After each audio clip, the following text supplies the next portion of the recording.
नमस्कार, बिहार तक देख रहे हैं आप और आपके साथ मैं हूं आशीष अभिनव। बिहार विधानसभा चुनाव की घोषणा अब से कुछ ही दिन में होनी है। ऐसे में हम उन चुनिंदा सीटों के बारे में बात कर रहे हैं जहां इस बार मुकाबला दिलचस्प है और सबकी नजर इस सीट पर बनी रहती है।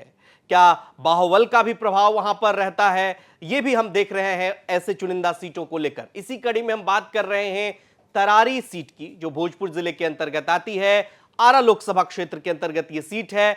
आपको बता दें कि पिछली बार उपचुनाव हुए थे 2024 में और यहां से बीजेपी का कमल खिला था और लाल झंडा मुरझा गया था। लेकिन क्या 2025 के समीकरण बदले बदले से रहेंगे? 2024 में विशाल प्रशांत यहां से युवा विधायक चुनकर गए थे बीजेपी के टिकट पर। उनके पिता सुनील पांडे भी क्षेत्र के चर्चित नेता हैं। उस सीट का क्या है समीकरण 2025 में, समझेंगे।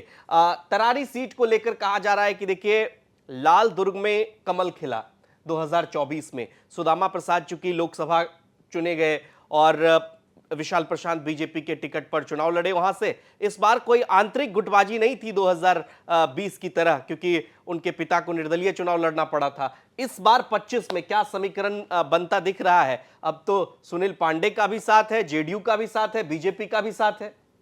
देखिए, बात करें अगर तरारी विधानसभा सीट की, तो विशाल प्रशांत बीजेपी के युवा चेहरे में से एक है। और जब आप पटना आते हैं, जहां तमाम पार्टी ऑफिस है, चाहे आरजेडी बीजेपी, जो जगह वो सड़क जो है, उस पर जो पहला घर जिस पे आपकी नजर पड़ सकती है वो विशाल प्रशांत की बड़ी सी एक होर्डिंग लगाई हुई है। विशाल प्रशांत ने, बीजेपी के विधायक तरारी, बड़ी अंग्रेजी में पूरी एलईडी लाइट एकदम, जिसको कहते हैं ना कि नया वाला भौकाल है, बड़ा सा, ठीक तमाम पार्टी दफ्तरों के बगल में उनका वो घर है, जिसपे आपकी एकाएक नजर जाएगी और फिर आपको ध्यान आएगा कि विशाल प्रशांत कैसे चुनाव जीतते हैं। दरअसल ये चुनाव विशाल प्रशांत नहीं लड़ रहे थे, चुनाव उनके पिता सुनील पांडे लड़ रहे थे। सुनील पांडे को चुनाव से ठीक पहले दिलीप जायसवाल जब बीजेपी के प्रदेश अध्यक्ष बने, और कह सकते हैं उसके बाद उपचुनाव के वक्त सबसे बड़ी ज्वाइनिंग कोई हुई तो सुनील पांडे और विशाल प्रशांत की थी। और सुनील पांडे की ज्वाइनिंग के वक्त ही दिलीप जायसवाल ने यह कह दिया कि इनके बेटे आए हैं, अब इन पर पूरा दारोमदार है। तभी यह कह दिया गया कि विशाल प्रशांत उपचुनाव लड़ेंगे तरारी की सीट से। और देखिए हुआ भी क्या, तरारी की सीट से उपचुनाव में विशाल प्रशांत के चुनाव लड़ने से 10,000 लगभग मतों से वो चुनाव जीते।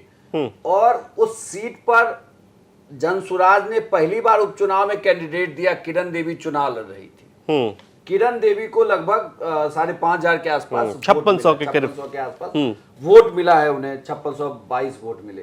तो किरण देवी और विशाल प्रशांत और राजू यादव, ये एक ऐसा चुनाव था, कहें तो कुल मिलाकर ये टेस्टिंग हो रही थी कि इस टेस्टिंग में पास कौन करता है। लेकिन ये मानना होगा कि उस क्षेत्र में सुनील पांडे का दबदबा अभी भी बरकरार है।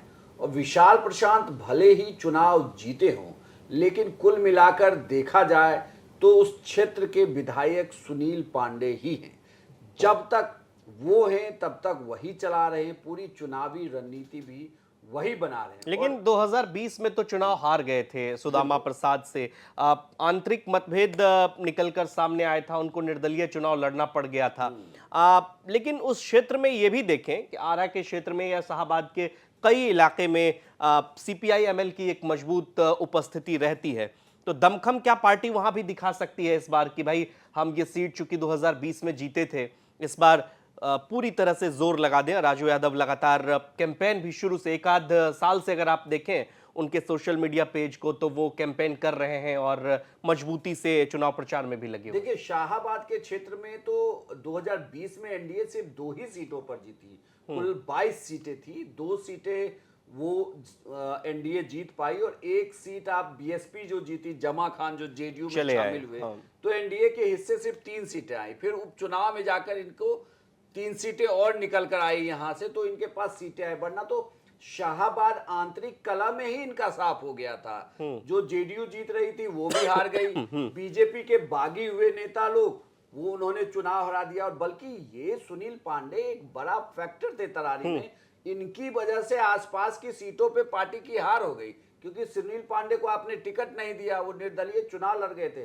नो डाउट ये सीपीआई एमएल का ये गढ़ आप इसको कह सकते हैं कि यहाँ पर चुनाव हारना उनके लिए भी बड़ा मुश्किल है। और इस बार चूंकि गठबंधन में सब साथ हैं, वीआईपी के साथ आने से बात बनती हुई थोड़ी और दिखती है। इतना ही नहीं, कांग्रेस का दलित वोट अगर एग्रेसिव हो जाता है, दलित वोटों में टूट होती है, तो वो फायदा मिलता हुआ दिखेगा। मतलब चुनाव बहुत पास हो जाएगा, लेकिन फिर वही बात शुरू हो जाएगी कि जनसुराज से कौन, जनसुराज से अगर किरण देवी फिर उम्मीदवार हैं और वो 6,000 10,000 वोट काट लेती हैं, तो आप ये मान के चलिए कि इस बार शाहाबाद में एनडीए जिस तरीके से प्लानिंग कर रहा है, जो मास्टर प्लान वो लोग बिछा रहे हैं, और बल्कि ये आज से नहीं, ये शुरू हो गया था विधानसभा उपचुनाव के, जब विशाल प्रशांत चुनाव लड़ रहे थे, तभी इस रणनीति पर काम किया जा रहा था कि भाई अब 2 साल के बाद, 1.5 साल के बाद जब आप चुनाव में उतरते हैं तो उस वक्त क्या रणनीति होगी, और उसी के तहत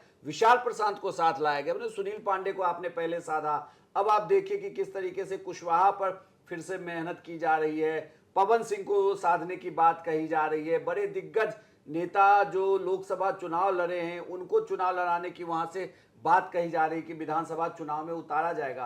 तो इन सब का बहुत असर पड़ेगा। माले के लिए कह सकते हैं कि माले के लिए बड़ी विन विन सिचुएशन रही है, क्योंकि लोकसभा चुनाव वो जीते हैं तो मोरल बहुत हाई है। बिहार अधिकार रैली हुई, उसमें हमने वहां भीड़ भी देखी कि अच्छी खासी जनता की भीड़ थी।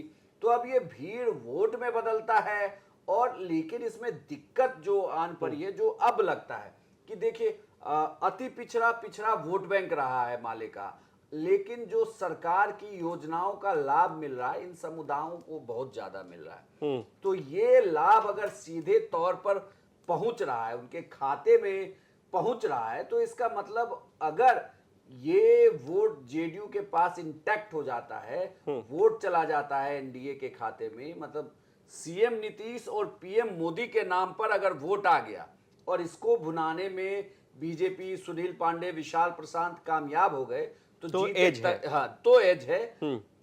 लेकिन ध्यान देना होगा कि जनसुराज के सभी कैंडिडेटों की बनस्पत किरण सिंह को यहाँ चुनाव लड़ने में एक लंबा अनुभव रहेगा। वही चीज मैं जानना चाह रहा था, आखिरी सवाल भी है कि चूंकि जनसुराज के सूत्रधार प्रशांत किशोर ने इन दिनों एनडीए नेताओं पर जो आरोप लगाए और अब तो खुल करके सामने आ चुके हैं एनडीए के विरोध में, तो 2024 में ये सारे आरोप नहीं थे। हाँ, ये बात आप सही कह रहे हैं कि योजनाओं का लाभ जिस तरह से प्रधानमंत्री नरेंद्र मोदी ने, चाहे छात्रों के लिए हो या नीतीश कुमार, मुख्यमंत्री नीतीश कुमार ने महिलाओं के लिए रोजगार की जो बात कही है, डायरेक्ट बेनिफिट ट्रांसफर हुआ है, इसका असर दिखेगा। लेकिन अगर जनसुराज मेहनत से यहां पर चुनाव लड़ता है और किरण देवी का प्रदर्शन पिछले चुनाव की तुलना में बेहतर होता है, तो डेंट किसको होगा, महागठबंधन को या फिर एनडीए को?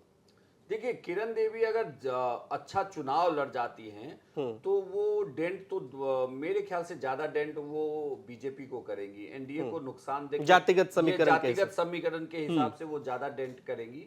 लेकिन इस मामले में ये भी कहा जाता है कि तरारी की सीट पर आप सारा गुनागणित अपनी जगह पर रखिए, लेकिन आप हमेशा उस जो दूसरे पाले में आप जिसे वेटेज दे रहे हैं वो सुनील पांडे हैं, तो आप उनको उनका वेटेज देखना होगा कि वो वेटेज कितना ज्यादा है वहां पर। तो उस पे वो सब पर भारी पड़ सकते हैं चुनाव में। तो लेकिन किरण देवी पिछले चुनाव में अगर 5600 वोट ले आए हैं, तो इस बार कितना वोट लाती हैं और किसे ज्यादा डैमेज, क्योंकि उनके पिछले उपचुनाव में तो ये दिखा कि जनसुराज ने वहां जो वोट काटा उसकी वजह से एनडीए की राह आसान हुई।